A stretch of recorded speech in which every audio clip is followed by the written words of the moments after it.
of a man who traveled through time and accidentally killed a young boy who turned out to be himself in the past, and so he no longer existed anymore.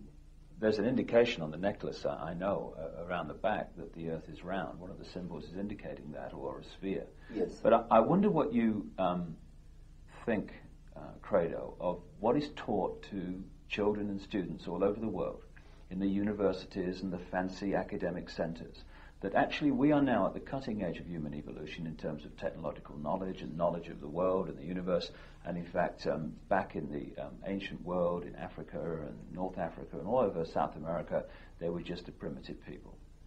Please, that is a lot of poppycock. In fact, in my long investigation into our past, I can tell you proudly that our ancestors were 20 times cleverer than we are. What I feel and what I think is that in the past, human beings were cleverer than we are today, and that human beings knew more than we know now.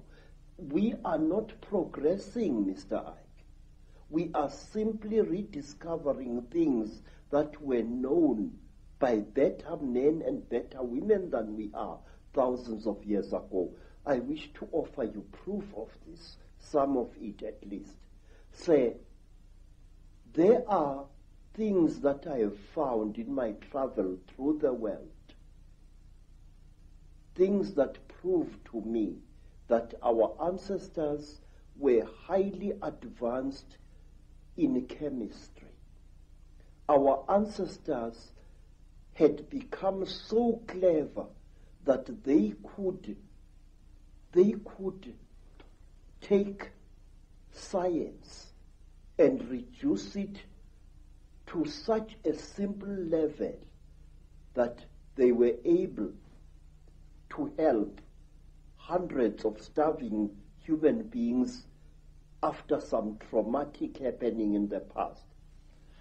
Let's concentrate on some of the images on the necklace and the symbols, because that leaves no doubt that a lot of knowledge has been around for a very much longer time than we are ever told.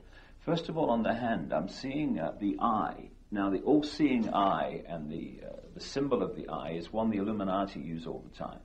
And it's one, of course, that was a very big symbol of ancient Egypt, the Eye of Ra and what have you. Why is that eye there on that hand?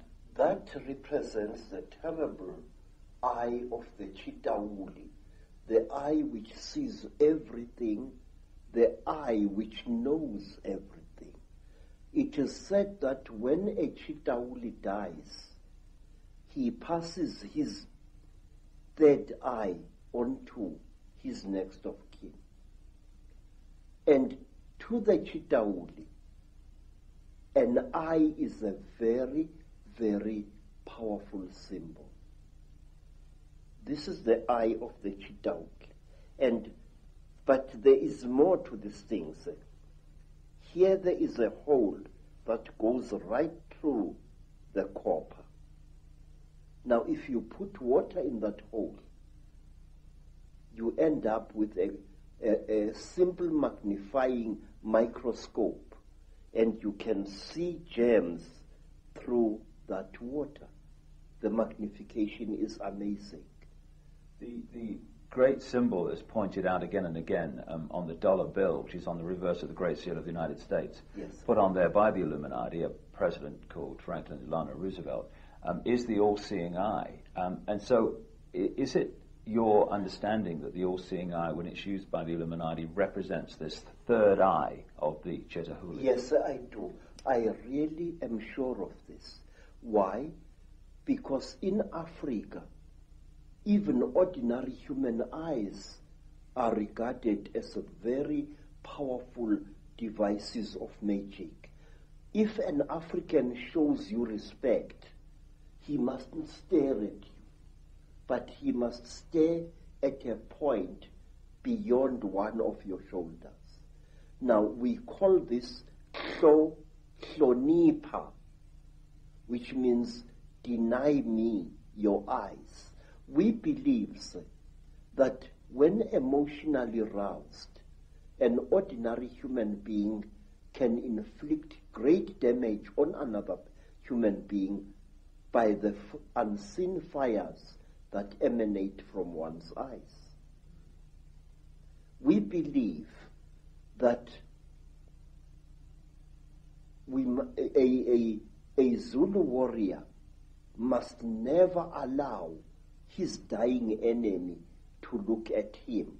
For example, when a Zulu was killing an enemy, he used to cover that enemy's face with his shield to prevent the enemy looking upon him with his eyes and putting a curse upon him. It's interesting, people who've experienced the Chitahuli, the reptilians, in relationship to the British royal family and others at various rituals, have said that at the point of sacrifice, the point of death in the sacrifice, that these reptilians stare into the eyes of the person dying, which would kind of fit why those warriors were very concerned about that. Yes, sir. What are they doing then? We have got a ritual, sir, which covers many films.